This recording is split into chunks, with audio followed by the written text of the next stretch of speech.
How to customize templates in Photoroom. In this video, I'm going to show you how you can customize them.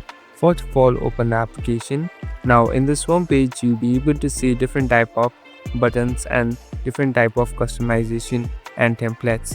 Now select the template that you want to enable or open. Here I'm tapping on one.